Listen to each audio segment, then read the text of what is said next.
तालाबंदी के दौर में कुछ विचित्र फैसले लिए जाते हैं जिनकी नकल जब दूसरी जगह पर होती है तो वो विचित्रतम फैसले में बदल जाते हैं। हरियाणा ने एक ऐसा फैसला लिया। पहले फैसला किया कि दिल्ली से लगने वाली सारी सीमाओं को और सारे रास्तों को सील कर देंगे। फिर यह भी देखने को आया है कि कई जगहों पर उन रास्तों में गड्ढे खोद दिए गए। अब आप बताएं कि इसी तर्ज पर अगर सभी राज्य सरकारें दूसरी राज्यों से आने वाली सड़कों में गड्ढे खोद डालें तो इस कड़की में जनता का कितना नुकसान होगा। वो सड़कें तो बनी हैं आपके टैक्स के पैसे से, अब गड्ढा भी खोदे जाएंगे आपके टैक्स के पैसे से और भरे भी जाएंगे आपके टैक्स के पैसे से। यह रास्ता दिल्ली और हरियाणा को जोड़ता है, लेकिन सरकारी अधिकारियों की मौजूदगी में जेसीबी लगाकर गड्ढे कर दिए गए। पक्की सड़क को सरकारी अधिकारी ही खुदवा गए। अब इसे बनाने के लिए भी फिर से जनता के पैसे खर्च होंगे। सोनीपत के खरखौदा ब्लॉक में दिल्ली से कई रास्ते खुलते हैं, मिलते हैं। इन रास्तों को बंद करने का यह तरीका निकाला गया है ताकि कोई ना आ सके। क्या यही एक तरीका था इन रास्तों को बंद करने का? हरियाणा सरकार का कहना है कि दिल्ली के सरकारी मुलाजिम और सब्जी मंडी जाने वालों से उनके यहां संक्रमण फैला है, इसलिए हरियाणा से दिल्ली में काम करने वाले कर्मचारी नहीं जा सकेंगे, सिर्फ केंद्रीय कर्मचारियों की छूट होगी।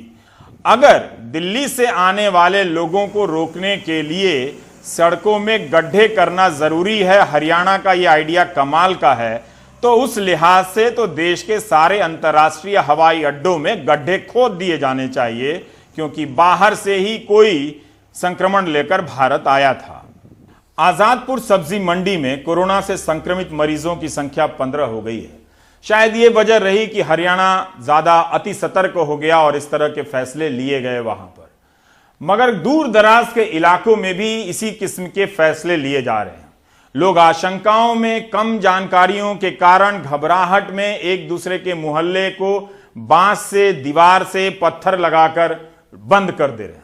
रास्ता बंद करना कितना खतरनाक हो सकता है सोचिए। अगर एम्बुलेंस के जाने की जरूरत पड़ गई तो एम्बुलेंस वहां तक नहीं जा सकेगी। यह वीडियो चंपारण से विनय जी ने भेजा है। 2 गांवों को जोड़ने वाली सड़क को ग्रामीणों ने दीवार बनाकर बंद कर दी।